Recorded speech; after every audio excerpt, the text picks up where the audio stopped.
Hi, this is Mina Nicole. Thank you for joining me for another session of Talk It Out Tuesday.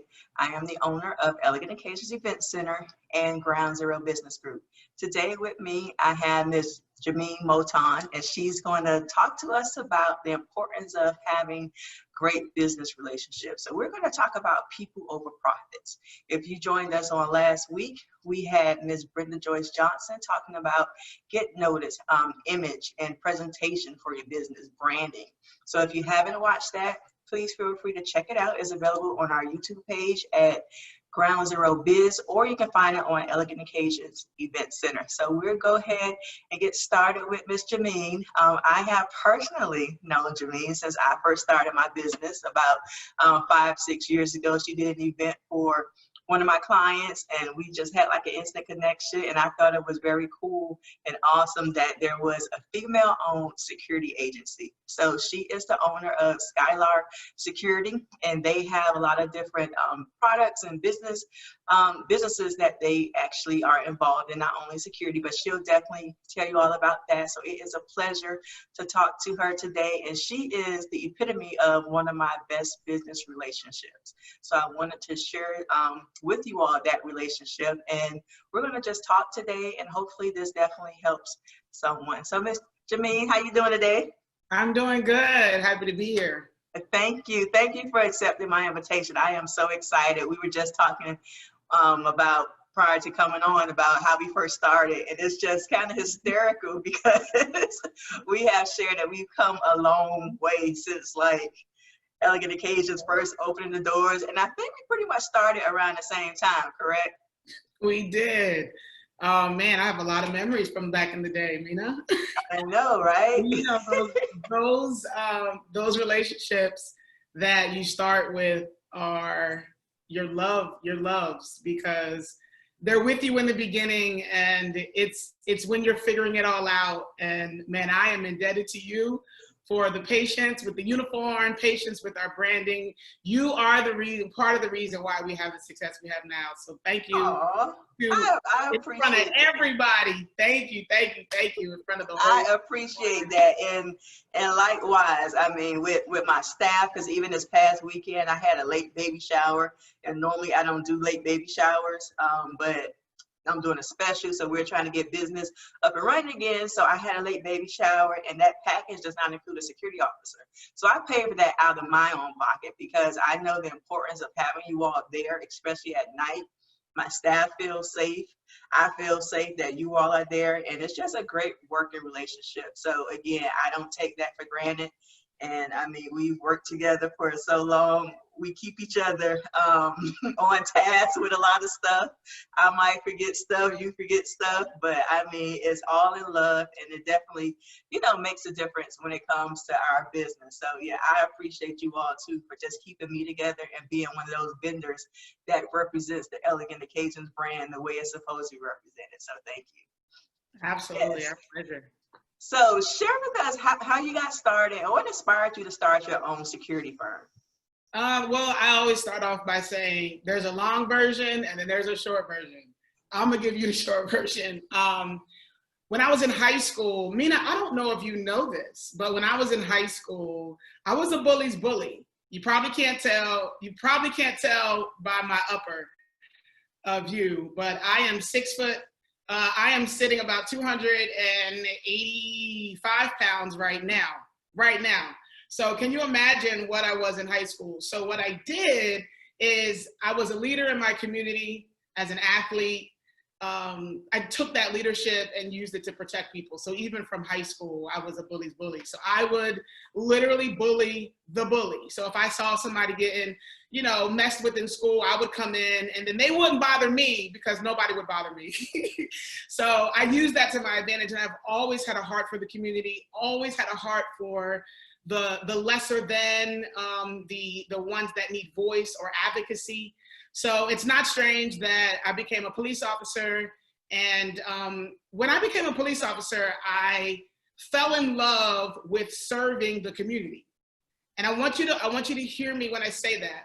It's ironic what we're dealing with in our community as it relates to policing and all the different things that need to change. I was a police officer at a local metro Atlanta agency, And I literally wanted to build something completely opposite from what I was experiencing at my department. I built Skylar, which is a non-traditional private security company that focuses on security being an emotion and that everyone deserves to be safe. So if everyone deserves to be safe and security is an emotion, every security company, every law enforcement agency would get it right. Knowing that our community doesn't always get it right, Skylar wanted to be that plug-in that vendors, companies, agencies, Class A buildings, event centers like yours can partner with us and get it right. And so we built Skylar on the back of an amazing technology that we own, and we're just getting started. So we're so happy to have a relationship with, we call it EO. We have names for all of our clients. Great relationship with EO, and really excited about what's to come. Awesome. And I know that you just mentioned everything that's going on, especially with the protests and the unfortunate passing of George Floyd. I know that you all have been out there on the streets at time, helping clients, protecting their business. So just share a little bit about that experience. So I will tell you this, that the majority of our clients are in the South Fulton area around where you are, and also downtown in Atlanta, so Buckhead. We have churches, we have Class A buildings, high rises, and we take pride in making sure that the brand of the client is exactly what is being perceived. So you can only imagine the amount of pull between COVID internal brand protection and the protesting external brand protection that we're experiencing. So our clients are literally leaning on us to make sure that their clients, the community, their internal employees feel safe. So we're running full steam. The Friday that the protesters came to our city, we had a guard in the middle of a Class A building.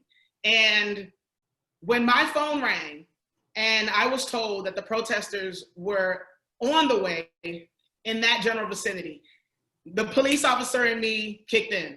I jumped in my car. I called all of my ambassadors, my Skylar ambassadors, and I said, guys, downtown, Marietta Street and Peachtree. We all literally got there in probably about 10 to 15 minutes. Thank God none of us got pulled over. But we got there really, really fast. Unfortunately, there was damage to the building, but our clients are loving us and really appreciative of us because we were able to protect what was inside. My heart as a police officer, also as someone, as an African-American female, as someone that believes that security is an emotion, my heart was heavy. I felt my people.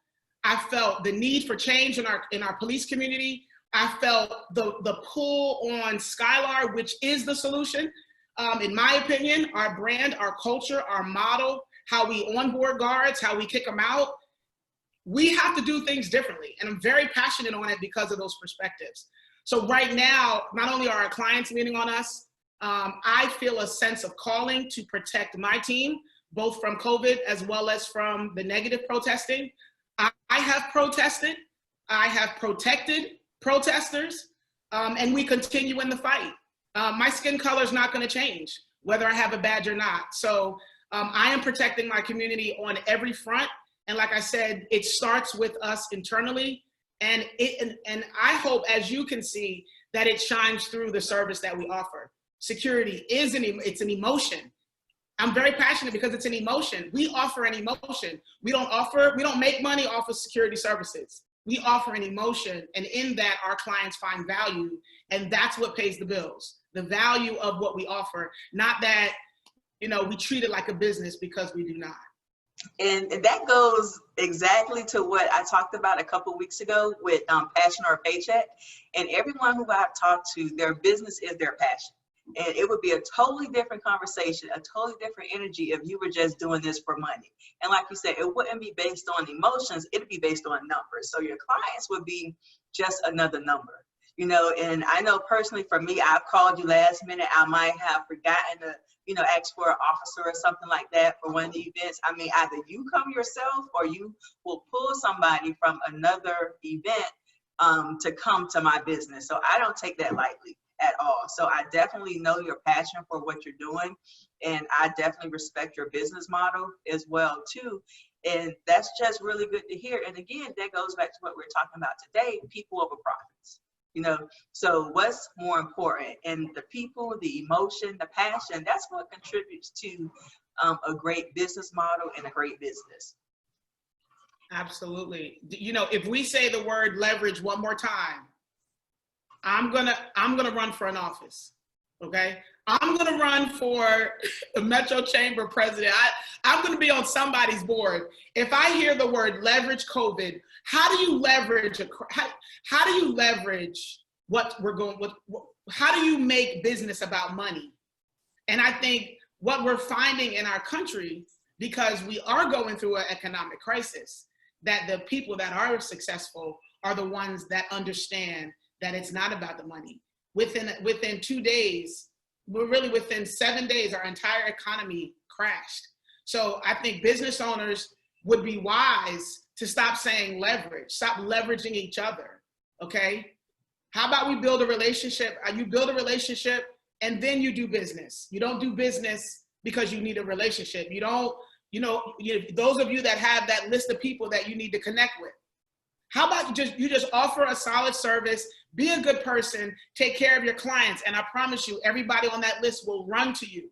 You don't have to have a leveraging strategy to do anything in this city. You're in Atlanta, and for your audiences that are outside of the city of Atlanta, if you're in a community that supports small businesses, which is every community right now, Mina, everybody is talking about small businesses. Goldman Sachs, look at the stats.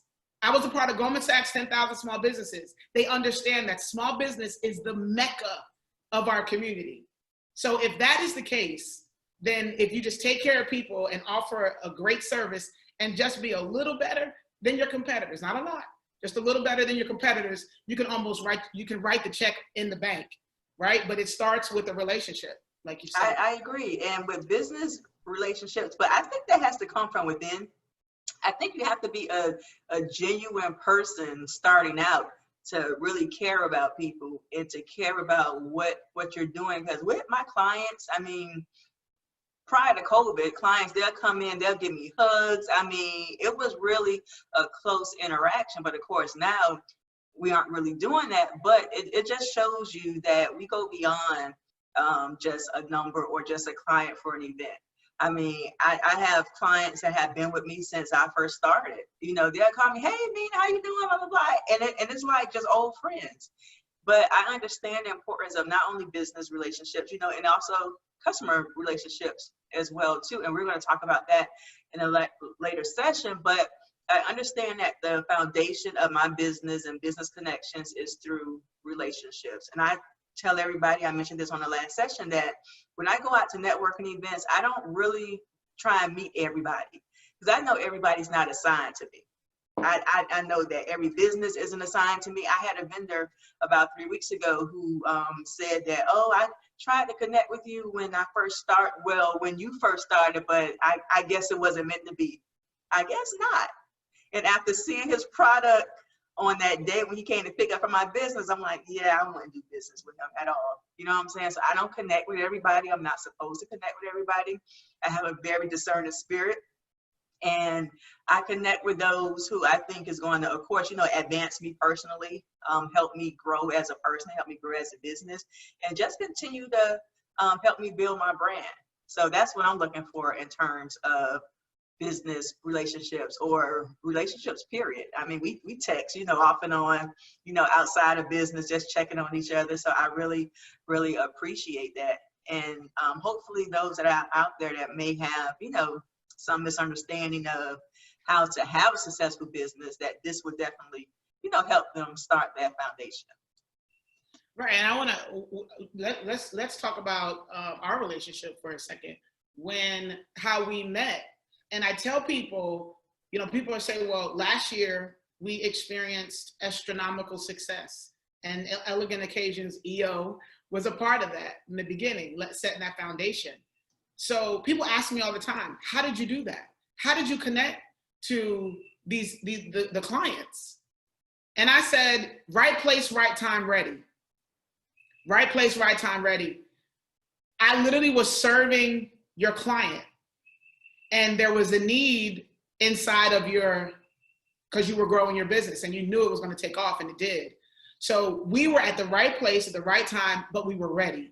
A lot of people are so focused on building that relationship, and it's one of my pet peeves. So I'm going to try not to get on the soapbox, but I cannot stand it when people are so focused on building these relationships, particularly in Atlanta, because it moves so fast, that they lose sight that their businesses are not even ready for what it is that they're even selling. So when you and I met, we were right, we were ready, we wanted to learn, we appreciated the feedback, we begged for it. You were very critical of us. We wanted the criticism, and we used it to grow. God forbid we weren't ready. So, to the viewers, you have to make sure you're ready for what it is that the type of client that you want. Be ready, because you're in this city and probably any city in the US, you're going to get the opportunity. Whether you leverage, so there's that word again, whether you are ready for that opportunity or not is determined by your preparation. So if you're so focused on building that relationship, you're at every networking event, but then you're not sitting at home working on your QuickBooks. Your accounting is off. You don't have the right team. You're not ready. Your family's not ready. Your cash flow management's not ready. So all of these things have to be in place if you're really going to, and that, like you said, that self-introspection. Like as an entrepreneur, I have to do the work within me. But if I'm so focused on building a relationship, when I get that opportunity, not going to be ready. We were ready, and I'm thankful for EO, but we were ready, and that's why we still work together today. Right, and one of the things I appreciate about you, when you have a new guard come on, you will call me the next day and say, Mina, how did they do? What did you think? How did it go? And if there's been maybe I need to kick them out. Right. And there's been maybe one situation I could think of, I was like, yeah, he isn't going to work. And you took care of that, because again, that's a part of your brand, and that's a relationship. Because when I'm dealing with you, I'm used to a certain type of guard. I'm used to a certain type of person. I'm used to a certain type of service. And you go above and beyond just regular security. I know, at least for us at Elegant Occasions. So I know that particular instance with that guard, I'm like, yeah, that's not really going to work. But I appreciate the fact that you take the constructive criticism, if you will, and then just use that to build and improve your business. And here you are 5-6 years later, continuing to make those improvements. But I personally can see it, and it shows. But the relationship that we have with you, Mina, I know you. It's our business model is very simple. I know you. So I know your clients. I'm so intimate with you in a relationship. I know that this is not going to work. So when someone calls me and says, oh, I left my tie at home, then I say, that's okay. Button that, make sure that button's buttoned all the way up to the top, and make sure everything else is polished and you're perfect. If they say something else, then I know I have to get in my car and I have to fix it, because we can't present the guard to you or your clients any type of way, because I know you. If something happens where there's an error, we're human, but if there's a mistake in the scheduling, we figure it out. Even if I have to be there myself, we can't offer you a security guard with a t-shirt on. That's not our brand. That's what's in the industry, but that's not our brand. So we have to make sure that we're intentional with that. But my point is, it's because I know you. People over profits, relationships over money, people over profits. So you have to take the time to get to know your clients, because there's going to come a time where Mina, how many times do we talk? Seriously, think about it. How many times do we talk? I'll text you and I'll say, Mina, you need to come over to my house. Come get me, please. Or I'll say, I'm coming to get you. I feel like something's going on. We need to connect. Let's do lunch. Have we ever had lunch in the past 3.5 years? No, because we're busy. Because we have a lot going on. I'm not mad at you, but we don't get together. But we try. The effort is there, right? But what my point is even though we don't talk every day, we barely see each other physically, because I've taken the time out to get to know you over the course of the 5.5 years, we don't have to speak. All I have to do is get that email, date, time, wedding. I got it. Date, time, baby shower. I got it. I already know what that garden needs to look like. That's relationship. Right.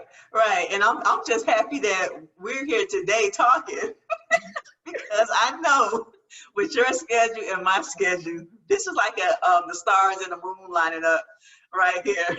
Right. Like you said, the last time I physically saw you, I don't remember the last time I physically saw you.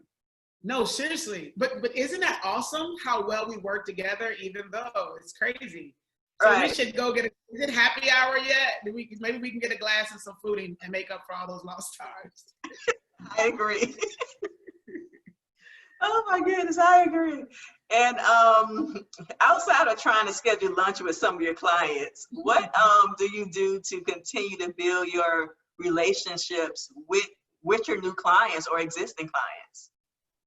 So because we are, as we've grown the business, people don't have a lot of time. And I mean, you're an ideal client relationship. So a lot of my clients are people that are very pulled. I won't say important, but very pulled, and they have a lot of responsibilities. So one of the things that we do that I think is underestimated is we do what we said that we would do. And we build relationships with our clients through that. So, I always say my clients aren't my homies, my homeboys. They're not, they're my clients. I have a great relationship with them. You would think we were homies. But we serve our clients through that client relationship, and we treat security as it is supposed to be, which is an emotion. So imagine the value of being reliable, relentless, a problem solver. So when they call me, we show up. And when we show up, clients go to sleep. So we don't have to go to lunch all the time to create that bond. Every single one of my relationships, Mina, we have a very close relationship like this. Imagine having a security company that you can literally call to strategize, to solve your problems, to manage all of your crisis, whether it's administrative, brand, or security related. That's a very close bond, and that's why we do not work with everybody.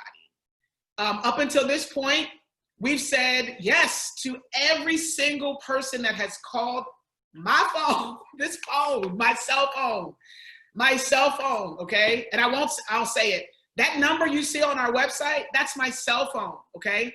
So we're very close to the people that we serve, but we also are getting to a point where we understand who we are and our value, and everybody doesn't always understand that. So they always come back. They always come back. However, building that relationship through that service is what we need to be focusing on. Not happy hours, not kissing the babies or going to their homes. While that may occur, because even we've shared some of those milestone moments together. I remember dancing on your dance floor. I think I messed up my hair. Gomez and I were dancing and having a great time. It was beautiful. It was amazing. I had a great time.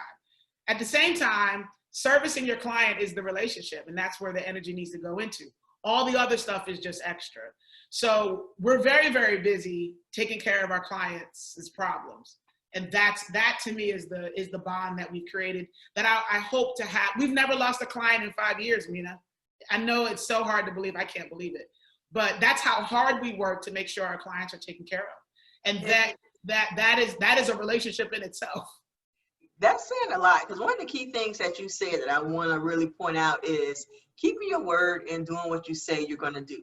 If you say, Mina, a guard is going to be there, I know a guard is going to be there. If I call you the day before, I know somebody's going to be there. I don't have to say, hey, text me when the guard gets there.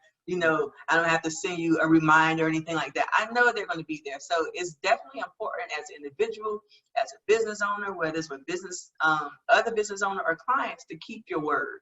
Granted, sometimes stuff happens, that might be out of your control, but I think it's important that people know that you're going to keep your word, and not only that, but that you're going to pay people what they're worth and for their services, because that's the key way to get to mess up a business relationship, is to try and get some type of side deal or whatever. No, just let me know what I owe, and then we'll go from there. Because I know we went back and forth sometime about the payment. I'm like, no, you perform this service. The guard may have showed up late or something like that for something.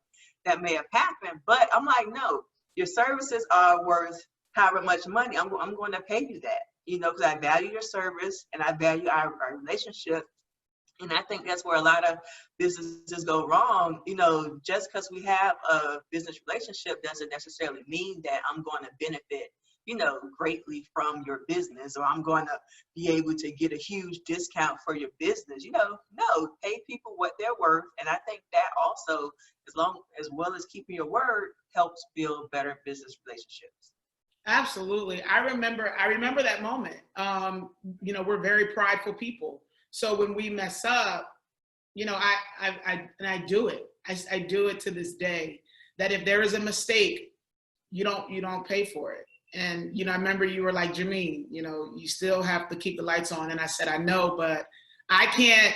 Remember the guard that was off that you told me, Jamine, I know he wasn't on brand for you. I could tell. And I know that's not okay. So I want to tell you so that you can get, do what you do. But I didn't pay. That was the one I said, I'm not charging you for that. He didn't execute the service to the expectation, your expectation or mine. I'm not charging you. And you were like, Jamine, send me the invoice. And I really didn't want to, and I'm sure I did, but, building that relationship, that accountability, that I'm not in there, oh, you were in the meetings, we got the security contract. Let's try to get the cleaning contract. Or let's try to get the, can I cook the food? You don't want me cooking your food, Mina, but you don't want me cooking your food. However, people come in and they get greedy. They get greedy, Mina, and they don't understand. Own your lane. Own your lane. Don't try to go in there and that's being greedy. And I'm telling you, you are an expert in one thing. Now, if you're an expert and you can offer a package, that's different. But offer that at the front end. Don't come in, see the need, and then try to exploit the need, because there's a way to move, there's a way to do things. Mina, if there's anything you need to keep yourself going forward in excellence, we're going to look out for you. But there's a way to do it, right? One of my colleagues, he and I go back and forth about it all the time. His growth model is very different than ours. Ours is built on relationship, 100%.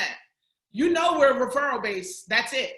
We only grow based upon the service that we offer and the referral from clients and guards. I know you know that. We still do that. We do not take people who do not know anybody that's in our network, and that's been incredibly valuable for us. So I have another colleague. He's the complete opposite. He asked me, how'd you get the Final Four? I said, I got an email. I said, I didn't ask for the Final Four, just like we didn't ask for the Super Bowl. I got an email. And that's typically how we get all of our clients. How are we in 4 states? I got an email. I didn't ask for Five Guys corporate, but they called us because of the service we offer. How do we have Colliers International? How do we have EO? Because we were at the right place at the right time, building a relationship through our service. And now we have more than we could ever imagine, and we're just getting started. So one of my pet peeves is people who try to leverage relationships for services and not realize that you're actually shooting yourself in the foot. So when you lose that contract, you're going to lose everything. Security, you're going to lose janitor, you're going to lose the catering. Rather than focusing on that one lane, you position yourself to mess yourself up. So that's true. Very That's important. true. I always tell my clients when they come in and ask for a vendor, whether somebody doing balloons, catering, whatever it is, I always tell them, if I'm recommending this person for catering, only take their catering, because I can't vouch for if they do photography, if they do cakes or anything like that. I'm just talking off of catering, because I've seen the other items go wrong. A person say, yeah, I do catering, and they try and do a cake and it doesn't come out right. No, because my name is on that. So I need you to only go to them for that service. If you go with them for anything else, that's totally on you. But I'm just recommending them for that service. And I think that's important, because far too often we have too many people doing too many things. I had a DJ that one of the clients brought in. He was DJing and cooking. How does that work? So I don't know how you can DJ and cook at the same time, but he was trying to do it. And even this past weekend, the same thing. I had a planner. She was trying to plan. She was trying to cater. She was trying to decorate. And it just led to frustration, So you definitely have to stay in your lane and own your lane. Sure, I can decorate. I can do balloons. I can do all this other stuff. But I know where my time is better spent as a business owner. And I know that I don't have any problems with clients bringing in their own decorator, doing their own chair covers. Because again, I could be focusing on something else that's not taken away from my business. Because like you said, the majority of my business now, 6 years in, is by word of mouth. So, and that's something that I don't take lightly at all, because I've worked very hard to get here. But I have to continue to maintain that image, of Elegant Occasions, that same service that they got, and just make sure that I'm just not all over the place, when it comes to business. So I understand what you're talking about when dealing with different business owners. And a lot of times, it's just simply God's favor, that's upon you and your business. Can you tell the difference between people who are doing it for the money, hustling, and people who are doing it because they have a passion and they're really truly experts in the field? I tell my colleagues all the time, keep talking. Who you are is going to come out, especially to somebody who is an authentic leader. I can read them. 3 sentences in, I can already identify if they're authentic, if they're doing it for the money, if they just want to align, or if they want to contribute, if they want to be a part. I can read them fairly, like you, that spirit of discernment. Like, I can tell what the purpose is. So if you come in like a hustler and I feel like I'm somewhere else and not in the business transaction, then I can almost pin that down fairly quickly. And I know that's not somebody I want to work with. Yeah, and it's funny you say that, because I met another event center owner. She was selling some stuff. I went to her event venue to buy some stuff, and she was expressing to me that her business was kind of getting out of hand. She was like, I really just opened it to just do tables and chairs. I'm like, well, see, that's the problem. She was frustrated because she was being forced to decorate and do all this other stuff. I said, that's the problem. Because if you're going in it with the mindset as I'm doing this to make money, because having an event center, I say this all the time, and it's more than just tables and chairs. If you care about your business, there's effort, there's energy that has to go into it, but it definitely shows because they end up being frustrated. And if you haven't watched the Passion or a Paycheck series, please watch that, because that is really good. And that goes in a line as far as what we're talking about, because it shows in another case in point, this other business owner, she's starting out, she's frustrated because she's been in business for a year, and that's a whole nother story, and she isn't making any money. I'm like, it takes you about 5 years to start to see a profit. That's a whole nother session that we probably gonna talk about, to actually start to see a profit. But you have to invest in your business, invest in yourself, and a lot of times you aren't going to see any money, but if you're in it just for the money, then it's not going to work. I mean, honestly, passion is what has kept me past COVID-19. I mean, because there's a lot of stuff that, I'm trying to figure out post-COVID as well, too. And there's been times that I'm like, I'm just done. I'm tired. I'm stressed out. Money isn't coming in. The events are slowing down. But guess what? I know this is what God has called me to do. So guess what? I'm going to press through, because I know that He's not going to fail with what I'm doing right now. Absolutely. And 2 points that you said that I can definitely identify with: the event center business model. We have a lot of people in the beginning of the business that wanted us to do event center security, and they have these beautiful spaces, but they're empty. And the security team has to eat the lack of preparation on the event planner's part. That's one of the reasons why we appreciate EO, because Elegant Occasions, all we have to do is just show up and do what we know we have to do. I'll hold those stories for another conversation. But there are other clients that we've worked with that, in order to keep, because see, security is an emotion. It's not this, it's an emotion, right? So if the event is out of order, the question I'm gonna ask is, how can I help you? Because if the event is off Then it's going to trickle down to the people, trickle down to the frustration, and now security is calling the police, or we are being the police, one of the two. So working with Elegant Occasions and how efficient you are is very important, because it makes our relationship with you that much stronger, but it also helps us do our job effectively, and we can focus on security. And I don't have to be your logistics operations manager, right? I don't have to be your client relations, smiling and making sure the client is comfortable. You know, I don't have to be the one, even though we will help you set up and break down. You know, we do that. But we do it because it's part of our service, not because you don't have anybody to do it. That's a different relationship. And so other event centers, you know, sometimes they struggle with that. One of the things you guys have that nailed. The teaming is there. The first 2 years, you were figuring it out. We rocked with you through that. And now you're having the success you're having because of the stride. And it's because of the work you did on the front end. You were focused. You know, you didn't build a bowling alley in the back to make extra money to pay your rent, right? You were very focused. It's true. And I think we don't do that, particularly in young businesses. You get frustrated, but you can tell when somebody's in it for the money or when they're in it for the passion, because the passions are the ones that last longer, because it's hard. I mean, look at what we're dealing with right now, Mina. COVID-19. How are businesses surviving when nobody's paying their bills? How are you surviving? The way you're surviving is the way that you treated people over the past 2.5 years. If you didn't treat your vendors right, I've had, and I'm not bragging, I'm using Skylar as an example. I've had clients tell me, we're not moving you. Number one, because you're security, you're essential, we need you, but also we're going to pay our bill. I got up and I hugged him, because I said, that's the only way we're gonna survive this, is if we have these solid relationships. And that's why. No one really has skipped the beat. And the ones that have, we know we're good. It's a relationship. We know it's coming, and it will. And that's a game changer for a young entrepreneur, or just somebody that's trying to start a company and a business. It's essential to get that right. Right.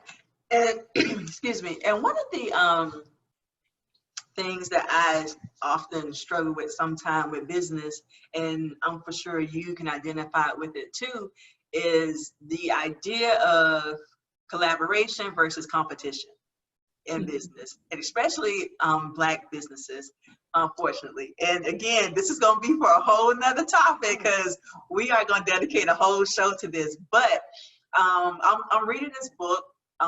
It's called Holy Hustle. I think you should read it. It's like a really good book. It talks about how to operate in your passion, and how to also get rest in the midst of that too. So it's basically balance, something I struggle with, and I know a lot of business owners struggle with too. So one of the things in the book it was talking about was collaboration versus competition. Often as Black businesses, we see other businesses as a threat. You know, whether it's another event planner or a security firm. How can we as Black businesses and Black business owners collaborate versus, you know, constantly being in competition and worrying about, oh, somebody's going to steal my business, or somebody's trying to steal my business secrets? I tell people all the time, there's no secret to what I do at all. My secret is basically faith in God at this point, but there's no secret, and I don't worry about what other event centers are doing. You know, I refer people to other event centers if I can't accommodate them or anything like that. Or say we're full or something like that, I'm sending them to somewhere else that's comparable though. It has to be comparable to my business. I'm not sending them anywhere, but I'm sending it to another comparable business, because I believe in supporting other businesses. So how does that work when it comes to continuing to build relationships, that collaboration versus competition? So you said it in the beginning about it's who you are. It's who you are. Anytime I have the opportunity to say this, I say it. So I'm gonna say it. Entrepreneurship is the journey of self. It is not about security for me. It is not. It is, right? It is. Hear me out. It is, but it is about me growing as a person. That person I look at in the mirror, you know, sometimes I don't understand her. Sometimes she looks different. Last year, I was a different person. I didn't have balance. I'm under an intervention that I put myself on January 1, 2020. I put myself on the intervention, right? Because nobody saw me. Nobody saw the craziness of my world because I literally grew my business over $1 million in a year. Who does that and survives that? I almost didn't survive it. I lost my heartbeat because I wasn't in a relationship. I don't know what I was, I was trying to have a relationship and do that, didn't work, right? Every day, so now I have to look in the mirror. One of my, Bernie Dixon, Launchpad 2X, feel free to Google it. I was a part of that cohort. The director said to me, I know what your problem is. And this is about competition. This is about how to survive in those relationships. She said, you have a confidence problem. And if you know me and know what I've done in my life, I looked at her and I said, you don't know me. I'm looking at her like, confidence. I'm a 7-time Hall of Famer. I went to Clemson. I don't lack confidence. She said, see, that's not even what I'm talking about. I'm talking about confidence as a CEO. I'm not talking about confidence in you as a human being. She said, you need to come through my cohort so you can get some confidence. I took her three-day course, changed my life. I'm telling you that to say, if you have confidence in what you're doing and you know where you sit in the market and you've done the research, then you know who your competition is and you know how you guys can work together. There is an opportunity to work together with everybody. So in our space with security, we're literally building a technology that leverages other security companies because we're trying to lift the industry. It's not just about Skylar, it's about the industry. So we're literally building that out now. I'm saying that to say that if you are confident within yourself and you know the work that you're doing is good work, then you need to focus on that good work and let everybody else focus on all that other stuff. And I promise you, look at the Olympics. Do you ever see somebody that's doing a 100-meter run, especially the one that won, look to the right? You'll never see their head go like this. The head is down. And then right at the end, that head pops up. And guess what? They're leaning in. So I'm using it as an example because that's what we're doing. I don't see my competition. Do I know that they're there? Yes. Do I know they're watching me? Yes. But while their head is like this, my head is down. And when that head pops up, we're selling the business. You see what I'm saying? So be so tunnel vision on the quality of what you offer that you know how to take pride in your competition. Super Bowl, Atlanta, we brought teams together. It wasn't just Skylar. We brought the industry together to service Atlanta. We went Miami Super Bowl. We leveraged Miami. Yeah, Miami. We leveraged the Florida industry to do that. We brought 6 companies together underneath Skylar, and we did a great job. We're going to continue to do that. So it's truly, I believe, Mina, it's about the individual and how they look at themselves in the mirror and how they move. Keep your head down, lift your head up every now and again, just to make sure you didn't hit the finish line. And at the end of the day, it's life, but it's also business. If you're a person that gossips, that loses focus on really what life is about, your relationships are struggling, then you probably should look in the mirror. So some people may have a different answer to that.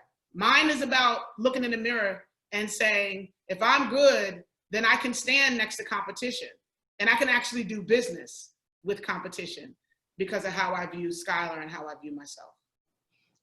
And that's well said. That's well said. And to your point, God told me like probably about 3 or 4 months ago, like right in the midst of this whole COVID thing, he said that I'm going to turn your duck over, So people see ducks on the surface of the water just, gliding. They think, everything's perfect. Oh, it's so easy. But when you turn that duck over, you see the legs, you see all the work. And that goes back to what you just said. I mean, you built $1 million business, but you had to sacrifice some stuff for it. If people don't see that, people see the end result and they envy that end result. But you don't know what got me to this end result. Like you said, you've lost, relationships that had to suffer. Of course, sleep, stress, health, all this other stuff. that has to suffer. And that's one of the things that I'm trying to do with Ground Zero Business Group, is really just give people an inside look as to what it takes to keep that duck afloat, if you will. You know what I'm saying? The behind the scenes stuff. I'm not a vulnerable person, definitely not on social media. I am not a social media person, but through COVID, God has put me in a position to be able to share my business, you know, my struggles, good or bad, with others on social media. And this whole platform, Talk It Out Tuesday, started with sharing what I went through or was going through due to COVID-19. And that has morphed into just talking to different people, you know, and trying to help people understand their business, help them get through this pandemic. And it's really just amazing. But people don't know the backstory. And the backstory is where the blessing is. That's where the struggle is, but that's where the growth is in the backstory. And one of the things that I've started doing with Elegant Occasions Event Center is not only share the good, but also share the struggle, because the struggle is where the lesson is. You know, once COVID happened, the event industry went dark. There were no, you know, glitzy pictures. There was no nice centerpieces to post or anything like that. But God was like, you know, use this as an opportunity to help other businesses, you know. So thankfully, I was able to continue to talk to people through the different platforms. But it's important to understand basically how a person got to where they are. And I think that will help with the collaboration portion as well too, as opposed to people always worrying about the end result, which is that competition. Oh, Skylar has a Super Bowl contract or a contract with Five Guys. Well, I don't have that. No, how about hearing your story to figure out how you got to where you are and what it took to get to where you are. I think that's the key to have a successful business, and that's the key to developing good relationships, because I don't know everything in business, and I might come to you for something. You know, I don't have $1 million business yet, but guess what? I know who to call to figure out how to get one. Yeah, and you know what? It's a lot of people, and I say that word because I want people to know not only that it's possible, that look, I'm still talking. Like, I still have a heartbeat. You know, like we survived it, and it is possible for others to have that experience, not success, to have that experience. That we're just getting started. Our goals are more significant than that one stop. But you know, being able to, I'm writing a book, and it's called 2%. And it's not about the 2% that reach $1 million. It's about the 98% that do not. And we could have easily been that 98%. When I tell you these stories of the things that I went through in 2019, like I'm getting emotional now just even talking about it. On the outside, it looked really, really good, and it was rocking. But on this other side, when your payroll goes from, I left the department, and in 2 months went from $3,000, $4,000 a month to $60,000 a month, and your pension check was $13,000 a month, $13,000 one hit. I left with a house that I brought. I didn't have any cash. So the level of stress and the level of strain and the lack of authenticity that sometimes panelists and people who speak about business have, it's not pretty. It hurts. When Mina calls me and I'm driving to the Lenox Mall because I want to sit for a second and sit at the Cheesecake Factory and just have a moment with my friends, and then I realize that I have to grab the polo shirt in the back of my car and go to Mina EO to take care of my client? Or how about this, that there's a car that keeps circling one of my construction sites, and the guard is managing it, but I can hear the concern in his voice. I grab that polo shirt out of the back of my car, I put it on, and I show up at the construction site because my passion, God forbid, if I know I can create value for my team, I'm gonna be there. People don't talk about that. What happened when Super Bowl called? Everybody's had that Super Bowl. That was great, but you don't know that they called me the second day of the Super Bowl and doubled our shifts. That sounds real sexy and cool. Like, wow, that's great. Man, you're like the voice of the ecosystem, the startup ecosystem of Atlanta. When I traveled to the Netherlands and now I'm the ambassador for the startup community in Atlanta to the Netherlands. Yeah, that sounds great. But if you could see what we look like trying to figure out, thank God for the tech that we had. But the team literally came together and we had to call it a Skylar Challenge just to get through it because it was so hard. Overnight shifts, they literally doubled our shifts. And guess when we had to start? The next day. Security is an emotion. Everyone deserves to be safe, so we never say no. Could you imagine our team? I mean, goodness. We don't talk about that. And so I literally had to lead. I am leading all of that. So guess what? I could show you my shirt. I could show you my jacket. I was out there with them. It's not always beautiful. I know everybody looks all clean and polished now. I know you look lips popping and everything, but it's not always that pretty. And as an entrepreneur, you want to hear it, call EO or call Skylar. I'm going to tell you the truth. It's not, you will have success, but I promise you're going to have the story behind it. I'm writing that book. It's called 2%. And it's about the 98% of people who are unsuccessful in business. They will never hit $1 million. And my question is why? Why? That is a great, I don't have any words after that. I don't have any words after that. And I think, and what has been in my heart for a long time is to have some type of entrepreneurial, like, discussion group, I guess, or a self-help group. Because as entrepreneurs, we go through stuff that a lot of people might not really understand. Say our spouses, you know, they're supportive and I thank God for them, but it's some things that they might not understand from an entrepreneur standpoint. And I think it'd be great to just have a support group of other entrepreneurs at different levels, just to be able to come together to just talk, cry, roll on the floor, whatever you need to do. So when you walk out of that room, you feel better about what you're doing. And that will enable you to continue doing what you're doing. I think that would go with continuing to build relationships in the community as well too, because in our community, it's funny, I was watching a movie on Netflix with my husband the other day called Uncut Gems. It wasn't the best movie or anything like that. It was a lot of chaos and confusion, but the moral of that story is it's a great business movie to watch. And one of the things I got from that story is that the collaboration, the cooperation of different communities. So this guy was Jewish, he was a jeweler, but you saw the network of the Jewish community. In other communities, you know, whether it's Hispanic, whether it's Korean, whether, you know, it's Indian, whatever, they have a strong network in their communities, something that we don't have as African Americans. And I think that's what contributes to, unfortunately, that 98% in business. And I'm gonna read one of the stats I found the other day, which was like kind of jaw-dropping for me. And this came from the Black Wealth Channel. And it basically said that it talks about how a dollar circulates. So in the Asian communities, a dollar circulates for a month. In Jewish communities, it circulates approximately 20 days. And in white communities, a dollar circulates 17 days. But in the African American community, the dollar only circulates for 6 hours.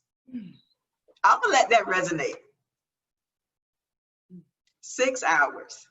When I read that, my mouth dropped. 6 hours. And then it also went on to say that African Americans' buying power is around 1.1 trillion, but yet only 2% of every dollar an African American spends in this country goes back to Black-owned businesses. I'm gonna let that resonate too. 2%. So again, there is no secret to what other cultures are doing for their business, you know. But I think as African Americans, we have this, I mean, unfortunately, crab in a bucket mentality. That's exactly what it is. Everybody know what that is. I don't have to explain what that is. But I think that contributes to a lot of the demise of our communities, our businesses.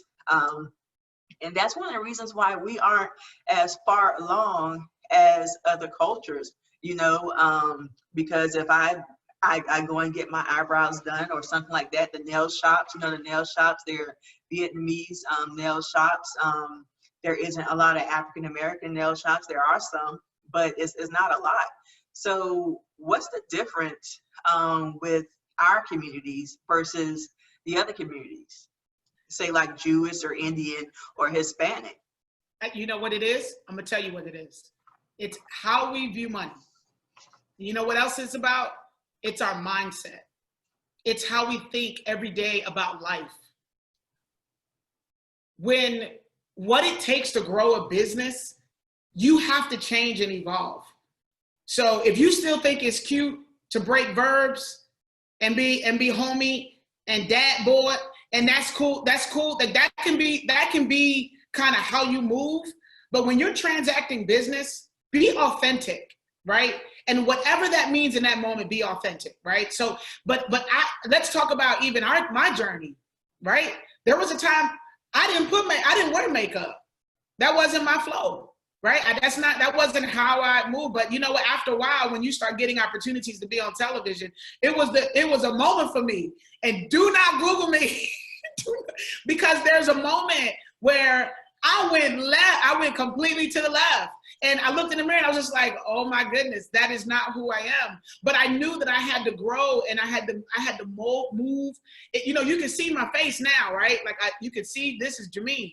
But there was a time where I was trying to figure it out, but I had enough wisdom to know that I had to grow in how I carried myself. You know, again, read the book. There's a story there, right? So I had to evolve. But I think in our community, the mindset, it's something that I'm an advocate for now. You can only have access when you have the ability to manage it and the ability to not only just to manage it, but that you are prepared for what you want to come. So you can't say, I want $1 million business. It's like this. When I was at Clemson, everybody wanted to go professional. How many athletes in college actually go professional? You could say all day you want to go professional, but until you do the work and you connect the work ethic with the actuality, and then you have to have access. All of that is what creates the opportunity. So if you're not preparing, because your headspace, this right here is what builds success. It's not money. I'm a witness. I didn't have it. But look at us now. I'm growing a business. I'm literally bootstrapping a tech company that's building 5 technologies, and I'm an African-American female doing it without raising money or selling my soul to a VC. So if anybody wants to, consider to buy our technology, you're going to have to come at me right, not a shark. Don't come at me on some Shark Tank. Come at me because you know the value of what I offer. But because I had the mindset, I knew how to set up the front end of my business. If you don't have a lot of people in our community, $1 million, they get excited about that and they stop, or they make enough to pay their phone bill, not realizing that their potential is exceeding. That's the reason I left the department. They were like, Jamine, you could be the chief. I said, I don't want to be the chief. I don't even want to be the commissioner. I'm going for something great. Then I said, you know what? I need to get out of here because I'm not going to reach my potential here. So tell me, and I'm talking to your viewers, tell me if you know somebody that is of the African-American descent, right? That is pushing themselves intentionally past their comfort zone. I'll wait. We don't do it, right? So when I do it to my guards, the reason I know that is because my ecosystem is we were majority female African-American. Now we have majority male African-American with the bottom probably about 45% female, which I'm very proud of, security guards. But what I bump into when I am pushing those guards past their comfort zone, it's as if they look at me like I'm talking another language. When I tell them, you can do it. But then they look at TV and media, everybody tells them that they can't. And then when I say, I don't want you to stay with me, you have 6 months to get it together and I'm kicking you out. Because you can't make a living off of what I pay you. And I mean a good living. I want you to buy a house, have a car, have money for your family. in our community, we have a lot of things that we have to fix in order to make that generational switch. And it starts within each individual. And I'm telling you, I'll say it on the mountaintop. Put me on the mountaintop and I'll scream it, because I want you to look at me and I want you to see yourself. And I want you to realize that I'm an African-American female that did not come from wealth, that just had a good idea, perfect timing, and the mindset. And the fact that you can't tell me to stop. If you can't tell me to stop, and there's nothing you can do to make me stop. And if I feel like I'm getting ready to slow down because of something I can't control, I pray about timing. And then I lean into the slowdown and I use it as a learning opportunity. And then we come up, like, look at what's getting ready to happen. I'm telling you, watch 2021. If you are learning your lessons through 2020, COVID, protesters, self-reflection, confidence, watch 2021. In the African-American community, we do not push ourselves hard. We take pride in the wrong things. We take pride in staying on the block. There's nothing wrong with coming off the block. Sorry, guys. I don't live on the block. And I'll go back and hang out and I'll love on them and I'll hug them. And I may even have a house I own on the block, but that is not where I want to always be. And I don't see anything wrong with that. So as a community, we have to push each other. As individuals, we do that, business will naturally come. Business success will naturally come, and the rest is history. Literally, our legacies will be left, and people will look at us differently because of how different we look at ourselves. That's another conversation for another day. But it's self-reflection, it's confidence, it's being real with our limitations, and not being afraid to step out of the comfort zone. And that's what it boils down to, the comfort zone, because your story is similar to mine. When I started out, I didn't have any money. You know, I'm like, I don't know how I'm gonna build this building now. I don't know how I'm gonna start a business. I didn't know anything about running a business or whatever, but God was like, this is what you're supposed to do, and we'll figure it out. And we've been figuring it out. So 6 years, there's other businesses that have closed in my plaza, and I'm still there by the grace of God. And again, people come and see the lights and stuff like that, and you don't know what it takes to keep these lights on or anything like that. But at the end of the day, I tell them, I'm like, the only difference between me and you is I wasn't scared. You know, and I have faith. Even with doing this ground zero business consulting, I'm like, I don't know anything about, you know, business. But once I started talking, I'm like, I know a little more than I think I do. You know what I'm saying? And that helps someone else. Being on Facebook and doing these interviews and stuff like that, I don't know where this comes from. It's not Mina or anything like that, but God enables me to do it. And I think it goes back to that mindset, like you said, we have to stop being afraid. As a people, we have to just be able to step out. There's a lot of great ideas. COVID has birthed so many great ideas, so many great businesses, and that's why I'm trying to help these new businesses get themselves started in the right direction. You know, not just going to get a business card, but no, make sure that if something like this happens again, you can apply for an SBA loan because you have a tax ID number, because you have an LLC or incorporated, because you are a legitimate business and not just a business on Facebook or Instagram or anything like that. You know, it's not just about pictures, it's about where's your business foundation lies at, you know, and that determines the future of our businesses and the future of our communities. I mean, just even having good customer service, that's a whole nother, like you said, a whole nother topic in itself, customer service. But like you said, it starts within, it starts from the inside. And a personal story that happened this past weekend, I had a client that said something that was just nasty, I would say, because she didn't get her way when it came to an event. And the client itself was happy, but this was the event planner. And I'm like, first of all, you didn't pay for the event. So my concern is the client is happy, I'm happy, but she was just not a nice person, like a nasty person. And I'm like, you know, as an African-American and as an African-American female as well, it's certain things that you just shouldn't say to other people, other women, and other African Americans. You wouldn't say that to Marriott, you wouldn't say that to Walmart, you wouldn't say that to anybody at Costco, you know, so it shouldn't be acceptable in our community as well. And we as people, unfortunately, tear our own community down, instead of building it up. And I think not only right now, everybody is, wanting support for the Black businesses, the small Black businesses, which I am all for, but this support is not just financial support. We need your emotional support, your physical support, your spiritual support. These are all the things that we need to continue to grow as businesses, as individuals, and as people, because there's no different from what, say, they do in the Jewish community or the Hispanic community. They have, if you go on Buford Highway, you probably can't read half the stuff on Buford Highway because it's either in Korean or Chinese. We need to have those same things in our own community. But again, we as a people need to get ourselves together first before we, build our own communities and just, continue to improve upon what we have instead of tearing it down. Absolutely. And I think rich, while you were talking, I was thinking, rich, what does it mean to be rich? What does it mean to be wealthy? What is money?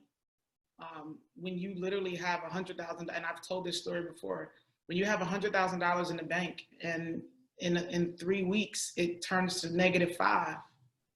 I couldn't believe it. I'll never look at money the same way.